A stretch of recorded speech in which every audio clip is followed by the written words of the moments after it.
Ginoo manaa kaninyo. Manausab kanimo. Pagbasa gikan sa Santos nga Ebanghelyo sumala ni Lucas. Himayaon ikaw, O Ginoo.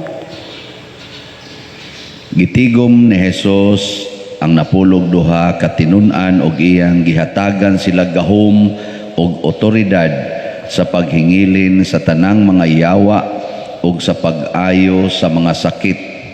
Unya iyang gisugo sila aron magsangyaw bahin sa gingharian sa Dios ug mag-ayo sa mga masakiton.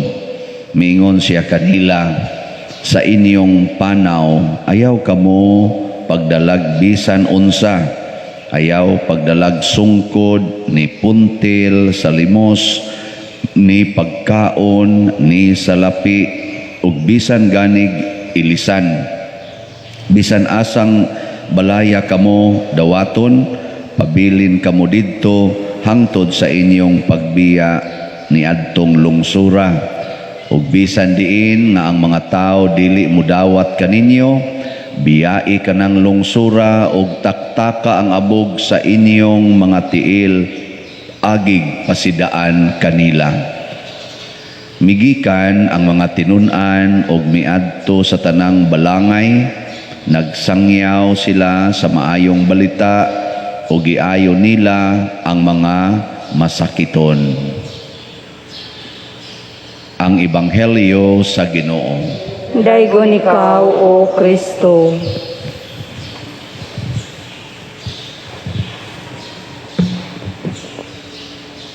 Ang Ginoo kung mao'y mosugo, naasad siya'y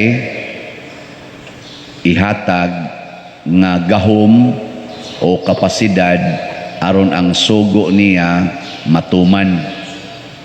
Ang iyang sugo sa iyang mga apostoles, nga mao sa na iyang sugo nato, kanig yung pagpapahawa og mga yawa og pag-ayo sa mga masakiton. Nga ikatulo, ang pagsangyaw sa maayong balita. Pero ang nag-una gidiri, pagtigom niya siya mga apostoles, before niya gisugo, gihatagan sad sila og gahom.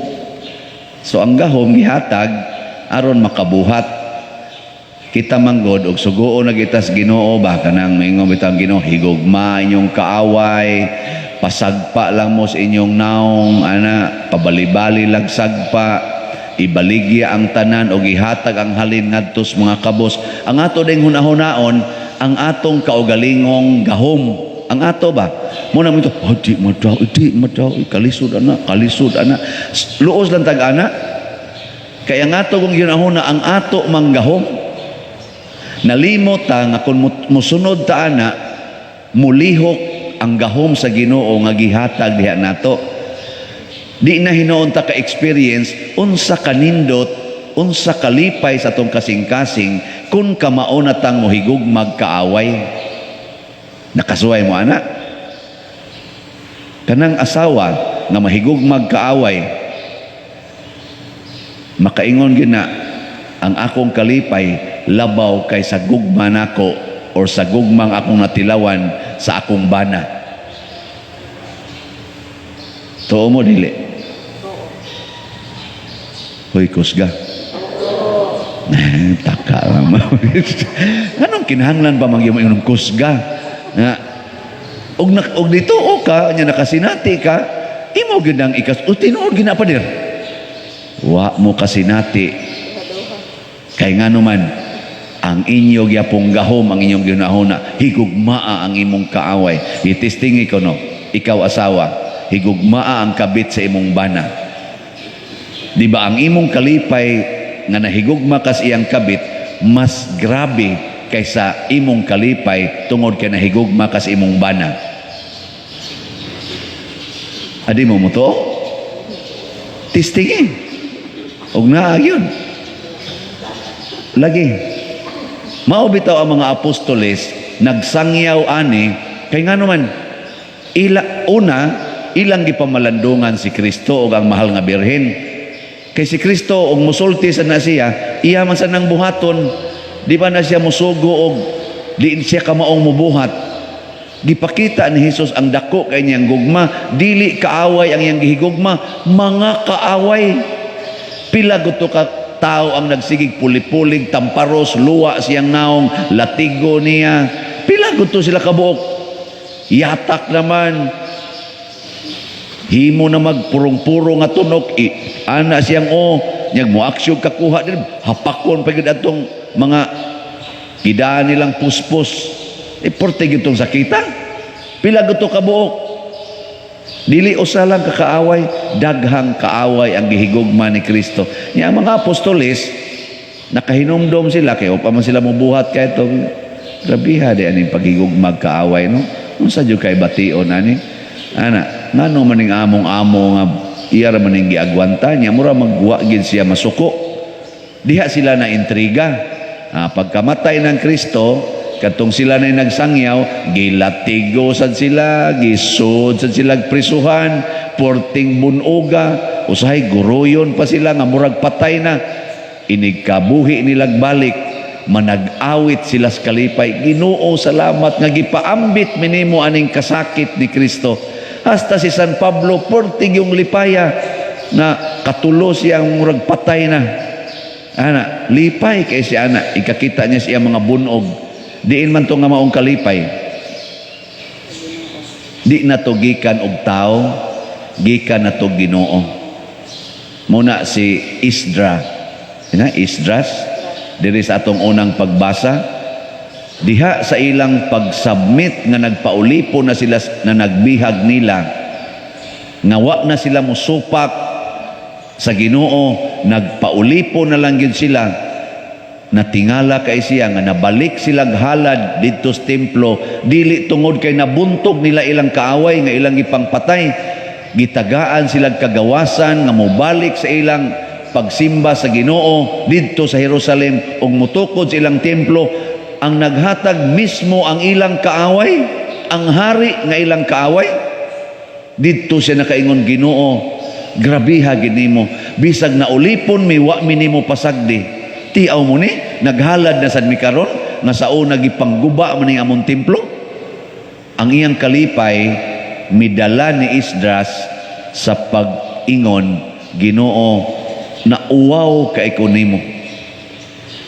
Kadaghan o kadagko sa among mga sala, sukad pa to among katigulangan. Kita, di kita mauwaw sa Ginoo nga magsigig sugo sa Ginoo. Mga wa tay uwaw. Kamo, nauwaw mo sa Ginoo karon buntagan. Ako wa gyud koy uwaw. Sige lang yapong pangayo, Ginoo in town, mahurot gid unta ning slots, Ginoo, mahurot gid unta ning Ginoo. Kawa gud nimo uwaw. Kadaghan na anang nahalin, magsige pa jud kag pangayo. Hot dagid ni Lord. Nya yung Ginoo jag akong pagbuot nga di na mahurot. Imog yung pugs, ay, Lord, kay uwaw kay kuanig di mahurot. Ingnan na ba ito na ko, Monsignor Rubin, mahurot gini karong September 30. Yung Ginoo, ay na lang ana pag-concern. Importante nga na halin. Pila na rin itong halin din eh. Makauwaw niya eh. Ning abot na god og 19,615 atong halin. Nang ana, pagpaktanin. Gamay na lang ang nahibilin, 9,885 na lang ang nahibilin nga slots. Pwede na ni Pacquiao, no eh? Di saan mo Pacquiao? Importante nga. Grabe kayo nang ipakita sa Ginoo sa akong pagkamakasasala, sa akong pagka-wagi ayo. Kamo, sa inyong pagkamakasasala, apil sa mugampo nako, ngayon iguli nyo dito, mamakak lang yapon mo, pariharata. Magsigil nga po mong pangasaba, pariharata. Sigil nga po mong panglibak, iapil pa ko ninyo. Unya ang Ginoo mo, hatag lang yapon sa atong pangayoon, uwaw kay taani, oy. Kanang gasigi diha o pangiski sa kilay, kanang sige diha pakulors buhok, patato, arios, palaygit, inom anang pills, hala gamit anang kondom, ayudi, unsa pa na diha, kay ang iyag yung pagbuot mo'y matuman, ilog anang yuta, hala pangural anang mga agianan. Pero ang Ginoo mo hatag lang gyapos iyang grasya sa iyang kinabuhi, sa iyang kalinaw, sa iyang kalipay, nganhi ani mga tawhana, parehas nato, di ta mauwaw ani. Mag-usab na tao eh. Yang sa itong buhaton. Matod pang Kristo, ayaw na mo pagdaan ng sungkod, ayaw mo pagdag kwarta, ayaw mo pagdag puntil, ayaw mo pagdag ilisan. Pasabot ba? Pagpuyo na sa Diyos nung kinabuhi, na dili magsalig aning mga butang sa kalibutan. Na kay balay pero ayaw salig sa imong balay. Na kay gisulob pero ayaw pagsigig kaatat sa anang imong gisulob, hangtod na lang noon bisag unsa na lay style imong isulob. Nya ug unsay mga bag-ong uso sa mga igsusulob, isulob gyud. Kanang short nga gisiun ana nya mubo kayo, isulob gyud. Mo man ni uso karon. Unyara ba daghan na kaayog mga bato-bato ang legs. Kinalimot siya nga senior na dahil siya. Gato pang 18 yung edad kay feeling man na, feeling 18. Oh, nagsuloban sa daan ng piting-piting kanang kanang skin, skinny. Oh, kada bang mo pilit ba din Hispanit ba? Mo klaro ba yan ang imong mga barikos diha? Hastaging uwat sa imong tiil, mo klaro ang bagtak, mo klaro na diha. Kay man piit kayo. Sulob pag yun. Yawa na rabay sampot, yat-yat na kaayos tanan. So, may itong mga bugol pa kayong sampot, kaya ang pari magpangladok sa laway. Pero kani mga senior magsulob na, yung pari, ang gilas-silas mo sa nagsulob. Hinawayon sa ni pariya. Hindi, nagsulti lang kung tinuod ba? Kaya usahay manggod, attach kay tani mga gipanulob, mga uso, ato yung sundon, bisag di na unta angayan, nato isulob. Pras ko na ako god, daghang maingon, pader, pagpa-color sa imong buhok, niya ang akong naong, angayan pa ka niya koloran ng buhok. Mubata ka pader, istoryahe. Gasto-gastohon pa ko ninyo, niya ang ako pag yung naong, ingon ani na. Mag-picture ko karon, niya tanawon to na ako kung picture pag kuan ako college o katong diri na padong sa katong gatrabaho nako. Ang akong picture karon klaro kay tiguang may oh, sus labihan kari arang-arang palignaw daghan kong nakauyaban ni karidari wa gyud karong tiguang na bisag byuda di nang sugot. Hasta byuda mo ingon na hilas-hilas diyan mo pariya ka diha flirt ka na ako nang ikakatarong og lakaw, sakit na imong hawak. Mga ayaw na lang pagpakaron ingnon, puyi na lang ang gisultis Ginoo. Ayaw na mo anang kaatats anang mga pagkaon, gulang na ta. Magsige pagdating, kunya ang akong pagkaon, ang akong tambal, ay pagpakamatay na diha, guwang na ka. Nagpaabot na nimo ang mga anghel o ang mga santos, ang mga apostoles, tuas langit, ang mahal nga birhen gaandam nag-imong lingkuranan didto. Ang si Kristo na kumpleto na, well furnished na ang imong balay didto. Kay siya mag-andam kog balay para kaninyo. Di pag yun mo mangadto, magsige pag imo kawili ang inyong mga sakit. Ninyong mga lawas nga galisod na naglakaw. Magsige pag yun, simbak ko. Ay pag tinarong na lang, pagpuyo na las katarong kanang imong yuta, ibaligya na ang halin ipalit aning atong slot. Dali kay ni mahurot. Dali jud kay mahurot. Inyong ipamaligya ang inyo. Ayaw lang sa tanan tingali. Kana lang sa mga extra nga yuta ba? Ana. Oy, og ipamaligya na ninyo. Kanang inyong mga extra sakyanan. Ibaligya na. Imbis nga tulo ka buk sakyanan, usa na lang inyong sakyanan. Nya ang halin sa duha ka sakyanan, ipalit ninyo aning slot. Hurot ni kasunod adlaw oy.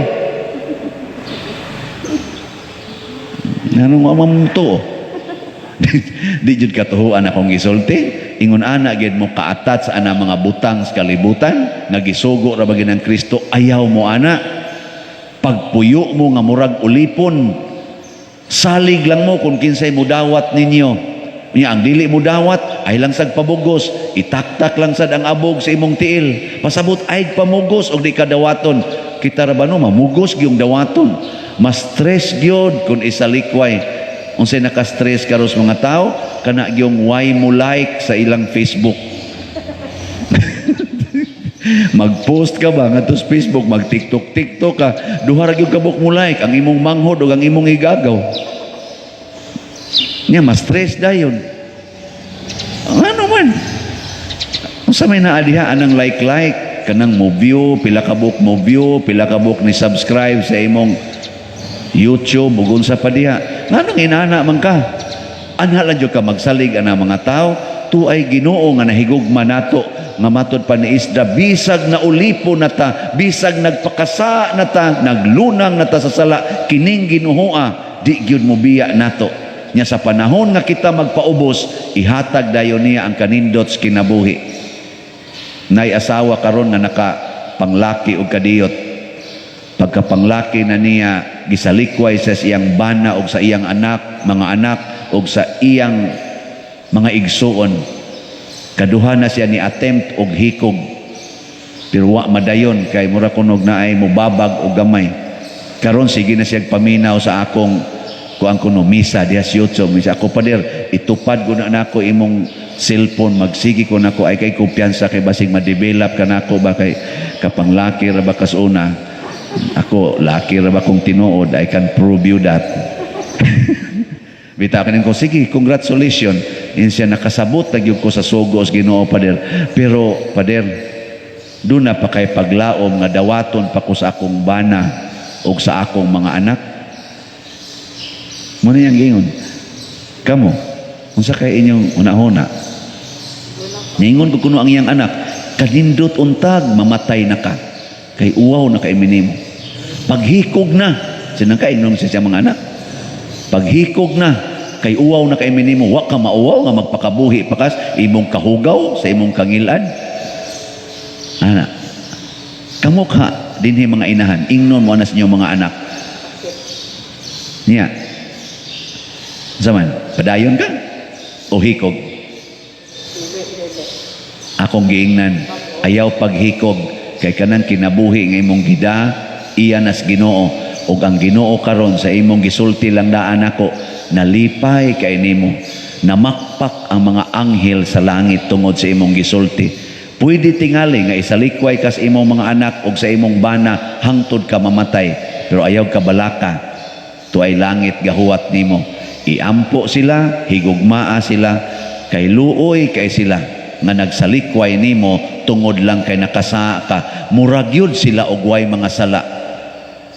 Kanang imong mga anak akong giingnan utro sa nang mga igsasalikway didto sa Ginoo. Niagi sa na sila o nagpuyo baka na sila sa sala karon ug ang dako nilang sala nga di gyud mapasaylos Ginoo ang ilang pagsalikway nimo. Oh, nakasa ilang mama. Pero ang anak na may salikway sa iyang mama, dako pag sa mama. Nga naman, ang una niyang gisupak, ang iyang utang kabubuton sa iyang mama nga mo'y naghatag niya kinabuhi. Ikaduha, ang pagsupak niya sa Ginoo nga nag-ingon, tahura ang inyong mama o papa, bisan pag unsay mahitabo. Duha kabuk ilang gisupak, ang ilang pagkatao ug ang ilang Ginoo nga mo'y tag-iyas kinabuhi. Pagkaluoy aning mga anaka. No? Kamo dinhi ug ang inyong mama maingon ana, inyong isalikway dili. Sigugmaon. Oh, sige, manindog na ta. Mga igsuon, ang tao gimugna sa Dios aron magsimba, magalagad kaniya. Busa kita karon malaumon nga modangop kaniya ug sa tumang pagpaubos moingon kita, Ginoo kaluy kami. Ginoo kaluy kami. Nga ang sibahang Katoliko kanunay magsangyaw sa ebanghelyo ni Kristo, magampo kita sa Ginoo. Ginoo kaluy kami. Nga ang mga pangulo sa kanasuran, anda mo palanog sa tingog sa katawhan, aron mo lambo ug mapatigbabaw ang kalinaw, magampo kita sa Ginoo. Ginoo kaluy kami. Nga ang mga masakiton nga nataptan ining COVID-19, makabato na og hingpit nga kaayuhan, magampo kita sa Ginoo. Ginoo kaluy kami. Nga ang mga nag-alagad sa mga masakiton o ubang hutong sa katilingban, makabaton kanunay o grasya sa paglahutay ug nga mapanalipdan sila, magampo kita sa Ginoo. Ginoo kaluy kami. nga sa atong pagsaulog sa 500 years of Christianity, magmalampuson unta ang tanang kalihukan, ilabi na sa mga parokya, ug atong mapalawman ang atong pagtuo ug paglaom, isip mga binunyagan, magampo kita sa Ginoo. Ginoo, kaluy kami. Nga ang sulugoon sa Dios, Teofilo Kamumot, Obispo, nga mabayaw na sa kadungganan sa altar, magampo kita sa Ginoo. Ginoo, kaluy kami. Nga ang mga proyekto dinhi sa atong simbahan nga pinaagi sa pangama ug paggiya ni San Vicente Ferrer, magmalampuson ug mahumanunta sumala sa atong mga giplano ug gipangandoy, magampo kita sa Ginoo. Ginoo, kaluy kami. Nga ang tanang mga benefactors ug donors sa atong simbahan nga mihatag og pinansyal ug lain-laing hinabang ug alang sa mga nagtrabaho dinhi sa atong mga proyekto nga hatagan unta sila sa Ginoo ug daghan pang mga grasya sa ilang kinabuhi, malikay sila sa mga kadautan ug mulampos unta ang tanan nilang mga paningkamot, magampo kita sa Ginoo. Ginoo, kaluy kami. Nga ang mga nangamatay, ilabi na sa atong mga gihandom karon, makakita na kang Kristo, magampo kita sa Ginoo. Ginoo, kaluy kami. Makagagahong Amahan, gitudluan mo kami sa mga balaod nga naghatag og kinabuhi. Hatagi kami sa among gipangayo diha sa gugma og pagtuo, pinaagi ni Kristo nga among Ginoo. Amen.